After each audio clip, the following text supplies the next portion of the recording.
My God, what is this, the Dark Ages? Star Trek 5, Star Trek 3, then we got Star Trek 1, and then your number 3 Star Trek film is... The Voyage Home. It would be impossible to discuss the subject without a common frame of reference. This is my number 4. Okay. This is my number 4. All right. Did you see that? No, and neither did you, so shut up. I didn't see nothing. I love this movie.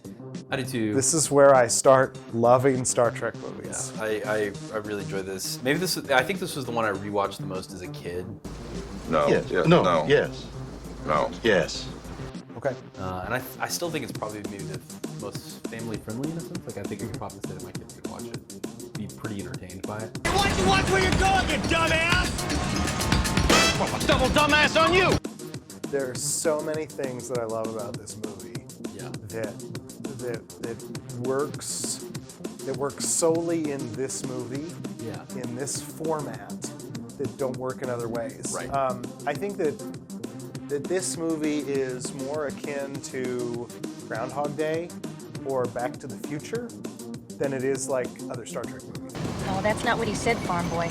Admiral, if we were to assume those whales are ours to do with as we pleased, we would be as guilty as those who caused, past tense, their extinction. I have a photographic memory. I see words. Are you sure it isn't time for a colorful metaphor? I think that this movie, Did this come out the year after Back to the Future? I think so. Do you think that Back to the Future inspired the time travel plot at all? I don't know. I would doubt it. I think Bill Shatner was really concerned about whales. Oh. Unfortunately, their principal enemy is far, far more aggressive. I mean, man.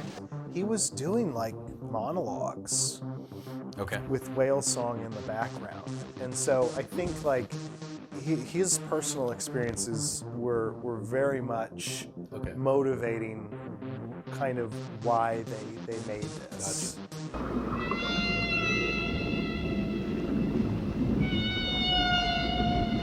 I think it's an environmentally friendly film in a way that could very easily be. They could have very easily overdone it. This is mankind's legacy. Whales hunted to the brink of extinction.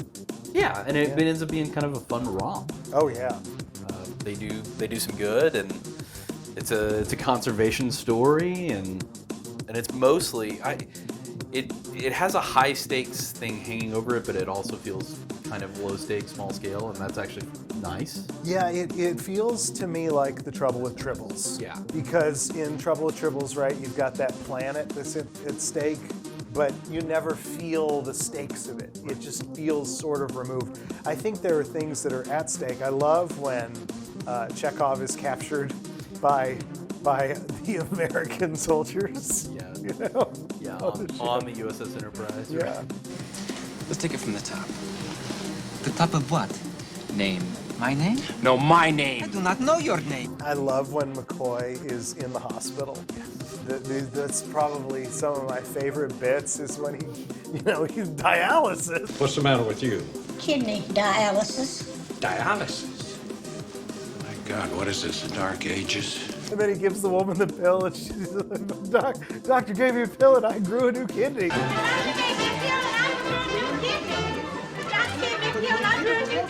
Yeah. Oh, that stuff's fantastic. I love. I still do this to this day sometimes, where I will pick up a computer mouse and just say "computer." Hello, computer. The keyboard, how quaint. Hello, computer. I love when Scotty and McCoy are selling transparent aluminum to the plant manager, and the woman comes in and he's like, not now, right? Like he's like.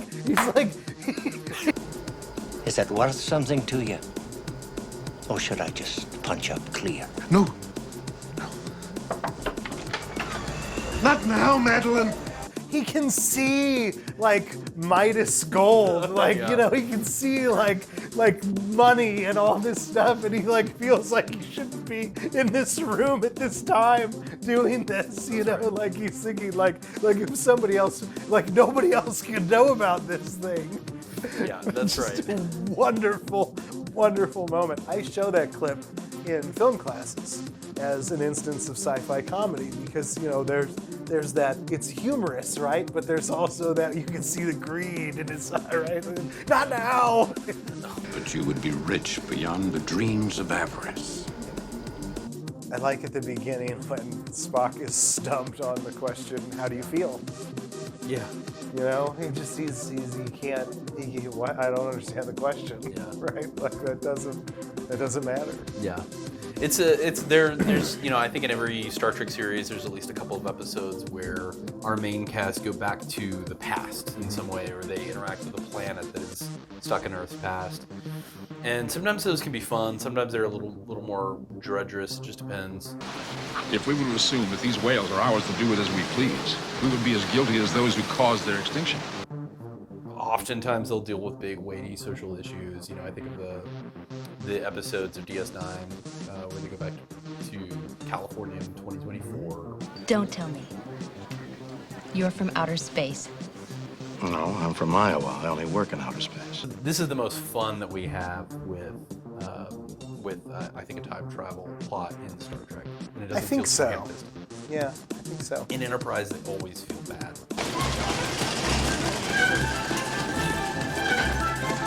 I like the mom wife from Seventh Heaven. I think she's great in this. All right, who the hell are you? What were you doing in there? Yeah, speak up, though. Attempting the hell to communicate. Communicate? Communicate what? You have no right to be here. I just think everything about this movie kind of works.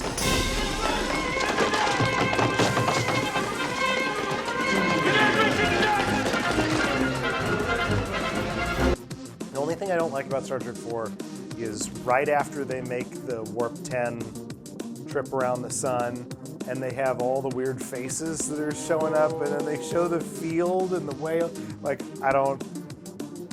Yeah. I'm just like, sometimes, how do you show time travel?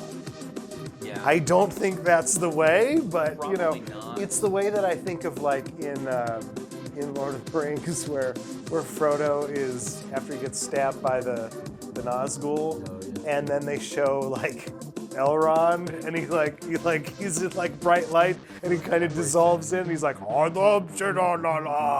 like, and it's all the dissolves with like weird light, Yeah. and it's like, okay, is this how you show, you know, Coming to consciousness.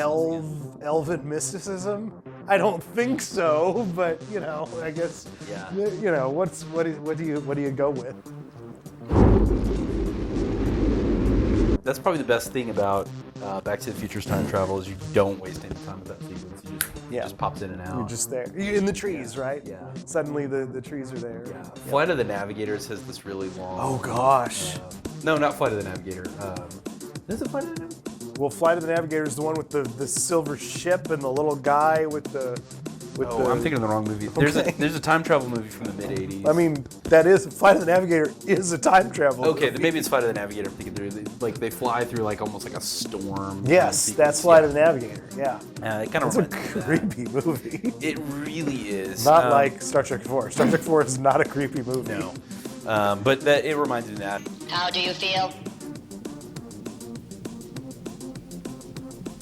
Generally, this movie's great. I love it. It's a fun one.